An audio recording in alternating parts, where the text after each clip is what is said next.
She ain't got no money in the bank.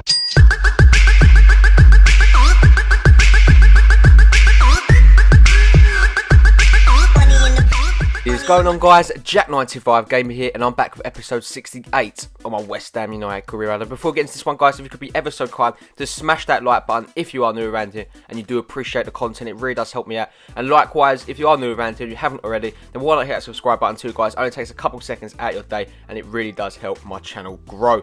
Moving on now to the game against Crystal Palace. It is a derby. We're looking to bounce back from questionable form last episode. It was disappointing. If you missed it, make sure you do go check it out, because there might be a couple of spoilers in this episode. But going into the game here against Crystal Palace, you know, they've not had a bad start. We've had a decent start, a very decent start, but we're looking to continue being at the top of that BPL table here, and we need to do that against a team like Crystal Palace, who on their day when they show up are probably one of the hardest teams along with Stoke to beat.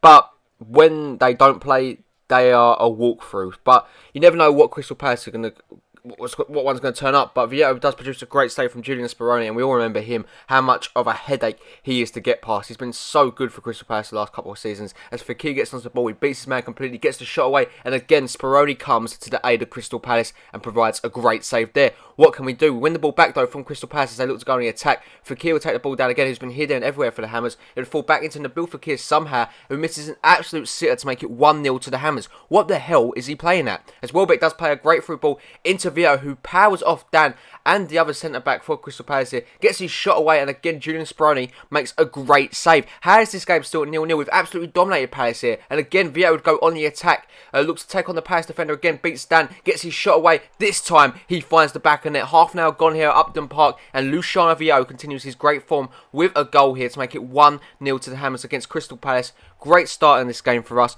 and obviously we have dominated. We're not going to deny that. We've absolutely dominated Palace, but Julian Speroni has been an absolute rock in that net. I didn't think we was going to beat him. I honestly didn't. At one point, I thought he was going to be unstoppable. But Vieto does prove to get the breakthrough goal here. 2 goals in the BPL this season for him. He's had a slow start, but it seems like he's been here, then everywhere for us. You know, he's created chances, and I don't think he's had a bad start to West Ham career. He just hasn't got the goals to show for his great efforts. As Welbeck goes through here, a man that has got his goals with great effort gets his shot away, but unfortunately that always was going away from the net, unfortunately. As Gonzalez would find Hector Bellerin there. Bellerin does really well here. Great bit of hold-up plays. Plays in Vieto. Vieto would find Mark Noble, whose first-time effort is saved yet again from Julian Speroni, who shows great form. Into the second half, though, Welbeck looks to link up with Luciano Vieto, who puts the ball over the top. Would find Danny Welbeck with the effort to make it 2-0 to the Hammers right at the start of the second half. That is a major blow for Crystal Palace, but Danny Welbeck does find the back of the net. West Ham 2, Crystal Palace 0. And is that potentially the game over? I'm not too sure yet, but Danny Welbeck has made a great start to his career here at West Ham, along with Remy, who's made a great start. You know, he's following the footsteps of Remy. He's following the footsteps of Ener Valencia in the first season. And he's following the footsteps of Simone Zaza. All strikers that have come here and made an instant impact at the club. So, very well played there from Danny Welbeck, and he deserves that goal. And he's had a great start to the season. 3 goals in the BPL.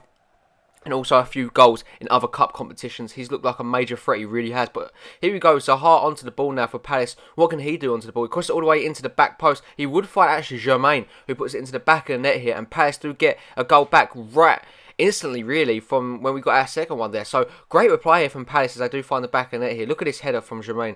It was a good one. Gets above his man there, and you know, take nothing away from him. It was a great bit of play from him. But as you can see, Zaha gets onto the ball now. What can he do? Gets all the way around. Germain plays it into Balassi for the square, and Crystal Palace, in a matter of 5 minutes, have turned this game on its head.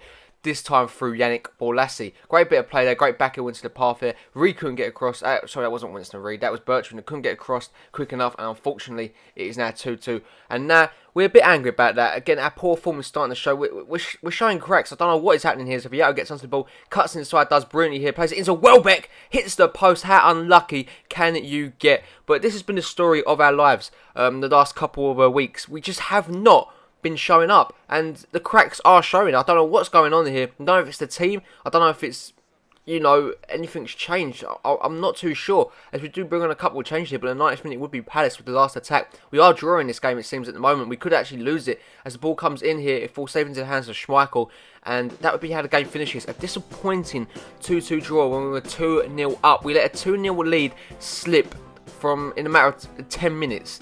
Just under 10 minutes. It was mad. It was absolutely mad.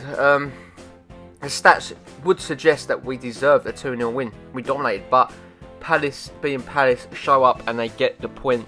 And you can't argue they probably didn't deserve it. They grinded down and they got the result they needed. But as you can see, Vieto will pick up man of the match with 1 goal and 1 assist involved in all the attacks for us there. But unfortunately, it wasn't enough for us to get the win. But now we go up against Scunthorpe United in the Capital One Cup. Here's the team we're going to go with. Perrin, Tompkins, Fabinho, Musacchio, Bertrand, Schneidlin, Henderson, Bazzoa, Fekir, Welbeck and Luciano Vieto all do start.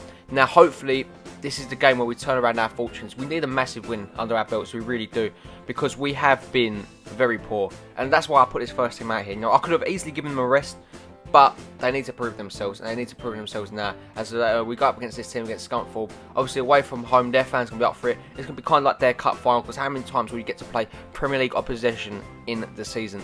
You're not going to get many chances. So Scunthorpe are going to be up for this. They're going to give us a game. We just need to stop them. As Vieto would lose out though to Williams. As Scunthorpe come in attack, Evans would find Osborne. Osborne does play in Marie Williams, whose shot does hit the post. And we do get the ball away there. But that could have easily been 1-0 down there. My word, Scunthorpe were inches away from going 1-0 up. It was across the ball into the box yet again. It would fall to Osborne, who shoots from range and just goes over the bar. But at the moment, opening 10 minutes, it has been all Scunthorpe. And it continues to be, as Marie Williams, the player that hit the post, the first couple of minutes, gets on the ball, crosses it into Williams, who puts it into the box, would find Sears, but he puts it over the bar there. West Ham eventually get their first attack of the game, and it would be when Nabil Fekir gets away from his man there with ease. What can Nabil Fekir do? Great bit of footwork as he gets his shot away, safely into the hands though of the Scunthorpe goalkeeper. Game still at 0-0. Morgan Schneiderlin though would find Nabil Fekir into Luciano Vieto, back into Henderson with the shot, and again a great save from the goalkeeper would deny us going 1-0 up, but Welbeck will pick up the loose ball. Bazzoa will play into Fekir, who turns and gets on the shot yet again. Looks to curl it into the top corner, but it was never ever going in there. Poor effort from the Frenchman as Bazzoa finds Welbeck. Welbeck would find Vieto, goes down. It's an absolute cluster in the box. Vieto put into the empty net, but the Rhino does flag for offside. Goal disallowed for West Ham. The game still remains at 0-0, rather disappointingly. But now Scunthorpe coming the attack right at the end of the half. Can they find a goal here? Marie Williams, the closest player to come score in the whole game, really, except from the offside goal from Vieto. Puts the ball into the box, finds Sears, goes all the way to the back post to find McSheffrey. McSheffrey shoots 1-0 to Scunthorpe. And I said there were cracks. I said we were struggling, and that just proves it here yet again, going 1-0 down to Scunthorpe. Straight at the start of the second half, though, looks to get straight back into the game. Bertrand onto the ball, what can he do? Does really well as he would find Fekir in space, who shoots, hits the post, falls to Welbeck, who is open in space, puts it into the empty net to get us back on terms at 1-1. Normality seems to be resumed, or does it? Obviously, we've been absolutely dominating this game. We get back to 1-1, courtesy of Danny Welbeck. An easy tap-in all honesty, but he'll take it. That's his first goal in the Capital One Cup. And I believe he's scored in every single competition he has actually been involved in this season. So very well played there for Danny Welbeck.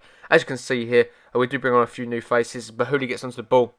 Was it into find Wilson, and what a save that is from the Scunthorpe goalkeeper to keep the game at 1-1. But now, last 10 minutes here, Wilson, great bit of skill as he gets away from his man now. He's got the pace to hurt Scunthorpe. Vieto's in support. Wilson across goal would find Vieto. 2-1 to the Hammers. With 8 minutes left to go in this game, we look to have given a deafening blow to Scunthorpe and their fans. They were hopeful they could probably get this game going to extra time, but it looks like that may be a massive task from now, as we do get the game to 2-1, courtesy of a tap-in from Luciano Vieto. Both our goals have come from tap-ins, but we'll take them. 2-1, and it looks like we are going through in the Capital One Cup now. And again, it's Bahuli. We get onto the ball to Wilson in the 90th minute now. Wilson has made a complete change since he's come on. He's completely changed the team, and he does get played in here by Jordan Henderson. Cuts inside. James Wilson, 3-1 to the Hammers. Poor goalkeeping there. Questionable goalkeeping also, but 3-1 to the Hammers now. West Ham are definitely all but through. Scunthorpe are absolutely falling apart last 10 minutes. And Wilson has made them pay there. Great bit of play and great bit of skills. He cuts inside, gets the opportunity for himself. And I think the goalkeeper thought he was going to the far post, but instead he struck it in the near post. Completely threw him off. And it does go into the bottom corner there. West Ham United are 3-1 up. And that's the third goal of the season in the Capital One Cup for Wilson. And again, there's time for one more attack. It's surely not going to be a second 90th minute goes. But Hoodie goes through on goal now. What can Bahudu, he does play, it looks to play in Wilson. He gets into the ball, plays it into Vieto. Vieto gets his second of the game. 4-1 to the Hammers. It's been an absolute demolishment of Scunthorpe, it looks like, in the last couple of minutes. But that was not the story of the whole game. Scunthorpe gave us a really good one. They defended well. They attacked with purpose. And they did worry us for a while there, I'm not going to lie. So, even though we do get the 4-1 win, and a couple of goals to get the confidence and morale back up of the team, it was, again, another questionable performance from the 90 minutes as a whole. So, I'm anything but happy. The team definitely needs to turn it around. You know, we need to turn our performances around. We really do. It is worrying form to say the least. But we do get the 4-1 win here. We are through into the next round of the cup, and we look to continue to march on, and hopefully we can turn our season around yet again, because we've hit a bit of a stumbling block. But I think we can come out at the end of it a much better side. Vieira gets the second man of the match for the second game running. Good performance from him, I told you. The boy just loves to play him. He really does. And Luciano Vieira looks like a solid signing for us. I'm happy he's at the club. As you can see, we do get $1,700 from the going for advancing into the cup. But anyway, guys, that is going to bring an end to the video.